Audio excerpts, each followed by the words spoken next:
السلام عليكم. لا تنسوا الاعجاب بالفيديو والاشتراك في القناة تشجيعا لنا لنستمر بنشر المزيد ان شاء الله. بسم الله الرحمن الرحيم. احنا ان شاء الله في فيديو النهارده هنتكلم على ازاي comment remplir une fiche، ازاي نملى استمارة بيانات. يبقى هنا هناخد في الفيديو ده ازاي كيف remplir نملى une fiche استمارة بيانات. اولا الموضوع ده مهم جدا يا جماعة، لان ده جزء اساسي في امتحان اخر السنة وامتحانات البلوكات. طيب، اولا في استمارة البيانات ما ينفعش ان انت تكتب اسمك، ما ينفعش ان انت تكتب اسمك دايما بيبقى ايه، هو بيديك اسم مستعار، بيديك اسم حد تاني، لان ما ينفعش ان انت تكتب اسمك الحقيقي في استمارة البيانات في امتحانات اخر السنة. هنا مثلا مديك اسم بيقول لك تي ايه احمد علي، تي ايه احمد علي، انت تكون احمد علي. طيب، بعد كده اول حاجة راح جاب لي بيقول لي نو. طبعا النو يا جماعة اللي هي خلي بالي منها السكند نيم، يعني اسم الاب. السكند نيم يعني اسم ايه، الاب. طيب يبقى هنا النوم هيبقى ايه، هل هيبقى احمد ولا هيبقى علي؟ طبعا الاجابه الصح هي علي. ليه؟ لان هي السكند نيم. يبقى خلي بالي ان هي النوم ده اللي هو السكند نيم. طيب بعد كده برينو. برينو يا جماعه ده الفيرست نيم، يبقى ايه؟ ايوه يبقى احمد. يبقى خلي بالي الفرق، النوم ده السكند نيم، البرينو الفيرست نيم. يبقى النون اسم الاب، البرينو اسمك انت. طبعا هو هنا بيقول لك تو ايه احمد علي، يبقى النون هو علي والبرينو هو احمد. طيب بعد كده يجيب لي مثلا يقول لي الاج اللي هو السن. طبعا السن هكتب حسب السن بتاعي. واحد مثلا يقول لك 8 ans، واحد يقول لك 9 ans، واحد يقول لك 10 ans، 11 ans، على حسب السن بتاعتك. يبقى اج اللي هو السن، الاج اللي هو السن او العمر. طيب بعد كده يقول لك هنا بي. البي يا جماعه اللي هي الدوله. بي يعني الدوله، الدوله اللي انت اتولدت فيها. يبقى هنا بي يعني الدوله اللي انت اتولدت فيها. طبعا انت اتولدت مثلا في مصر، يبقى هتكتب ايه؟ ايجيبت. يبقى ايه؟ ايجيبت. يبقى هنا النون ده السكند نيم علي، البرينون احمد، الاج اللي هو السن على حسب سنك، ويت نوف، ويت 9 ans، 10 ans، 11 ans على حسب سنك. هنا بي اللي هو الدولة اللي انت اتولدت فيها، اللي هي ايه؟ ايجيبت. طيب بعد كده يقول لك فيل. فيل يا جماعة يعني المدينة، يبقى فيل يعني ايه؟ المدينة. طيب احنا اتولدنا فين؟ مثلا انت اتولدنا في المنيا، يبقى هكتب ايه؟ منيا. يبقى هنا فيل المدينة اللي هي ايه؟ منيا. طيب بعد كده ناسيوناليتي. ناسيوناليتي يا جماعة اللي هي الجنسية. ناسيوناليتي اللي هي الايه؟ الجنسية. وخلي بالي من حاجة مهمة جدا، حتى لو انت ولد هتكتب الجنسية المؤنثة. ليه؟ لأن هنا انت ما بتوصفش نفسك، انت بتوصف جنسيتك. وكلمة ناسيوناليتي دي كلمة مؤنثة، لذلك لازم الجنسية بتاعتك تبقى مؤنثة برضه. يبقى هنا حتى لو انت ولد، يبقى الناسيوناليتي هتبقى ايه؟ ايجيبسيان. يبقى الناسيوناليتي هتبقى ايه؟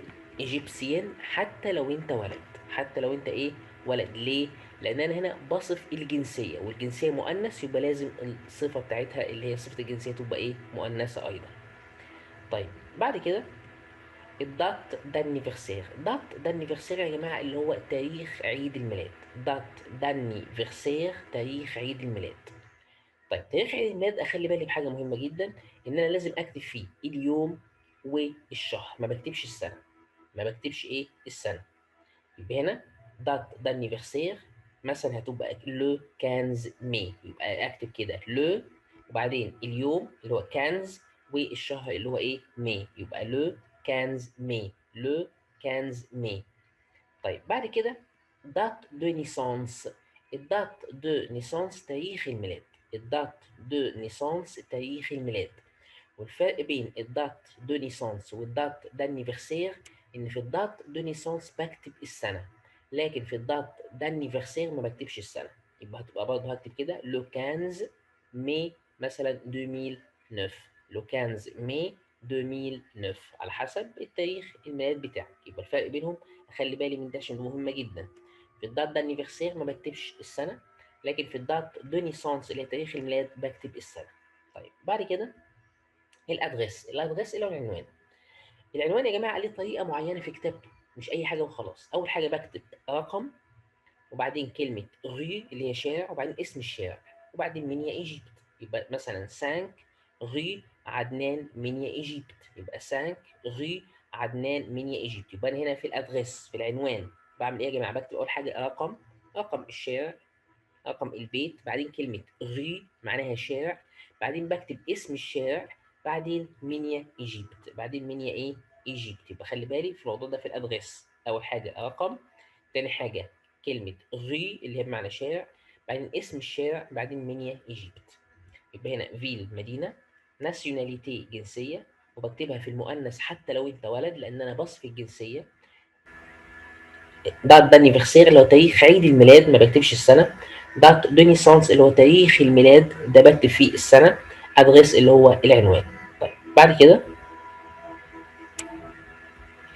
عندك بروفيسيون او ميتير. خلي بالكم يا جماعه دي بمعنى مهنه او وظيفه. بروفيسيون او ميتير، مهنه او وظيفه. طب انت مهنتك ايه؟ انت تلميذ، يبقى هتقول ايه لو انت ولد؟ ان اليف. لو انت بنت اون اليف. يبقى البروفيسيون او الميتير المهنه او الوظيفه. يبقى خلي بالي بروفيسيون او ميتي معناها مهنه او وظيفه. لو انت ولد هتقول ان اليف، لو انت بنت هتقولي اون اليف.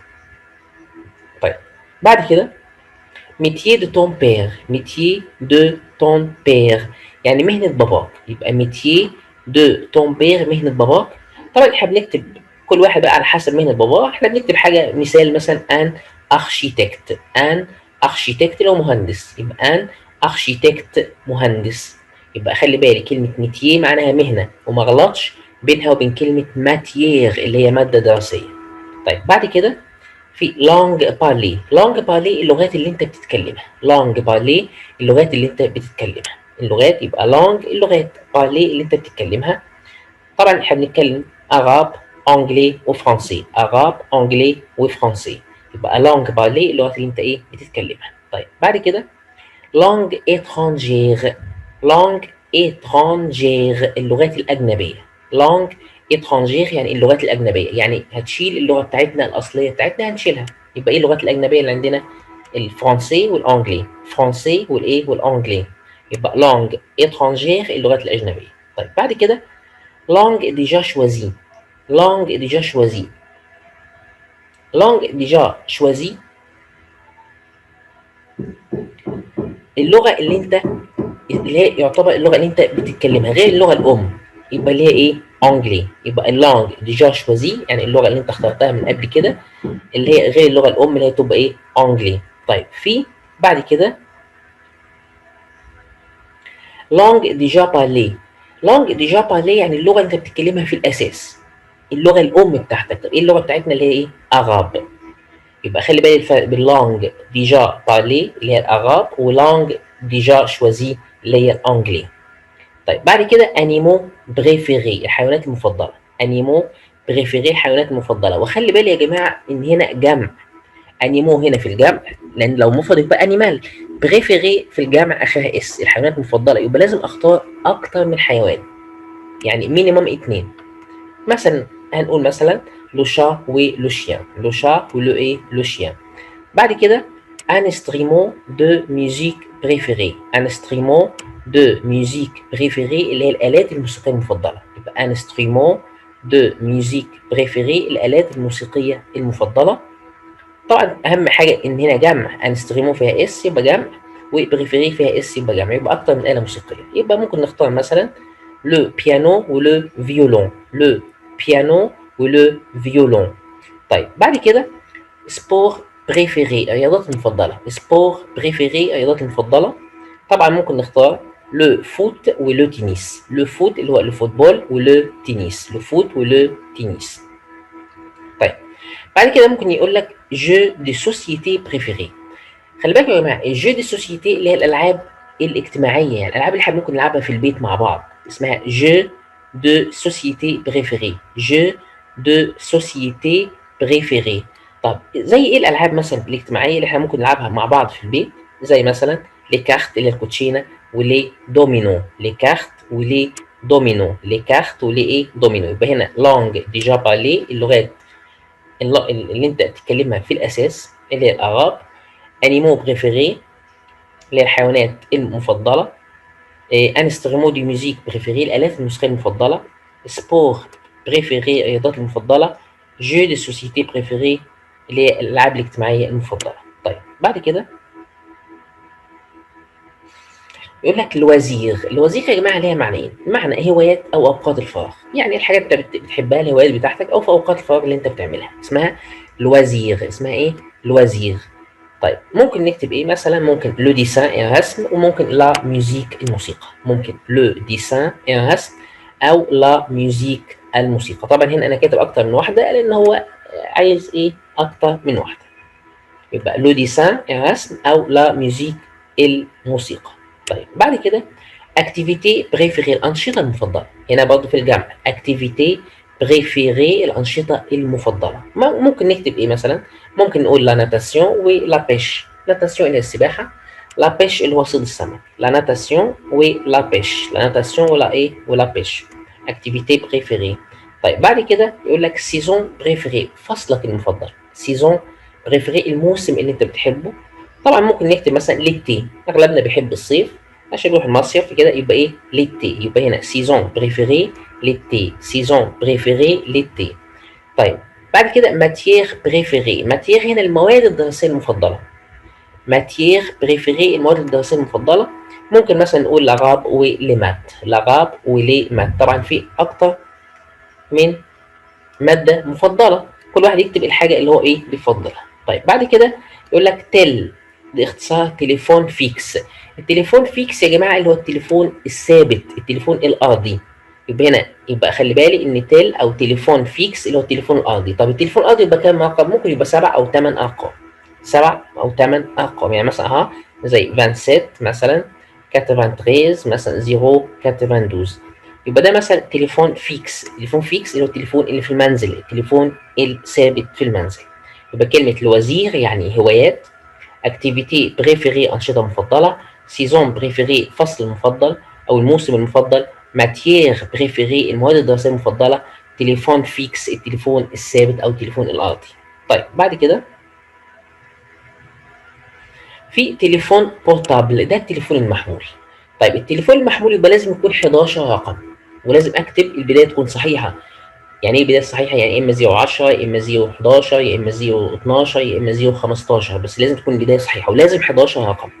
يبقى ده الفرق بينه وبين التليفون ايه فيكس. التليفون الفيكس ده 8 او 7 ارقام، لكن ده لازم 11 رقم. طبعا الرقم ده اي رقم وخلاص.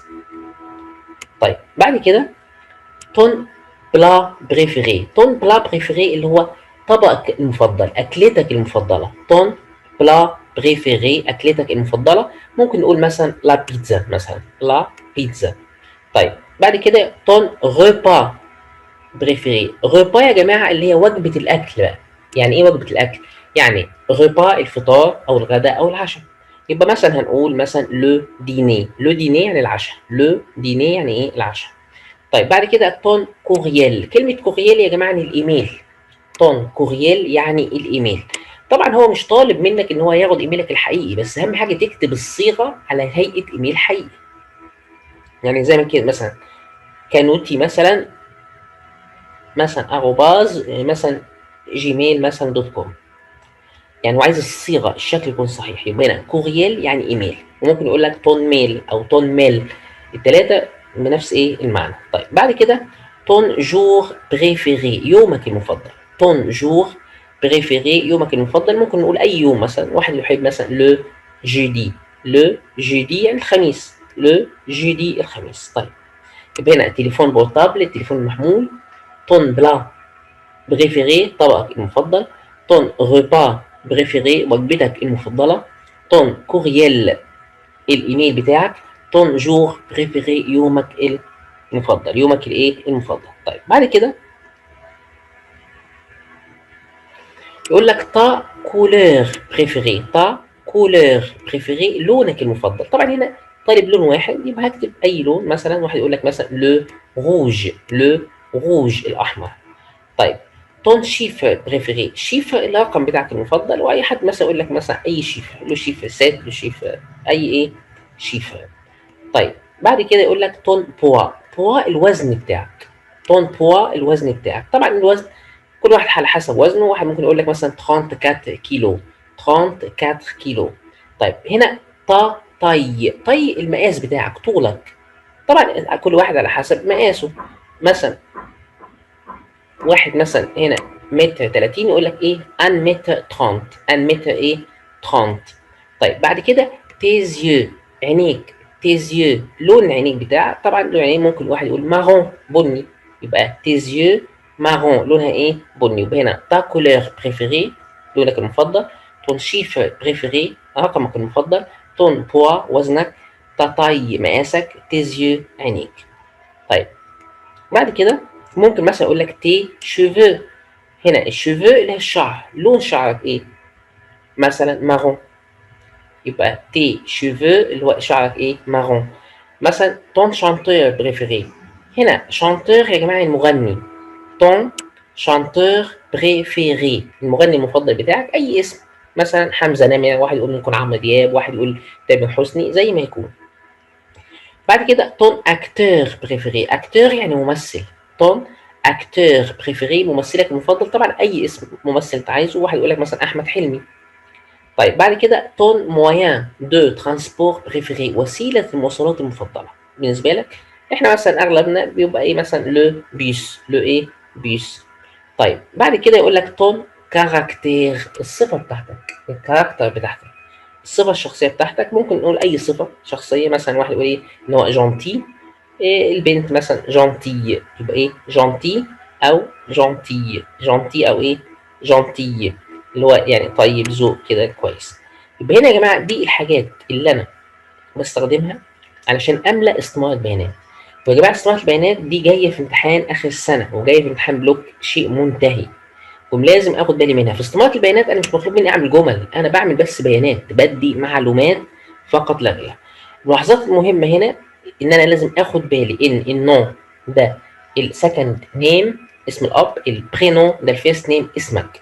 لازم اخد بالي ان لما يجي لي كلمه ناسيوناليتي، الجنسيه، حتى لو انت ولد لازم اكتبها في المؤنث. ليه؟ لاني بصف الجنسيه، لاني بصف الايه الجنسيه.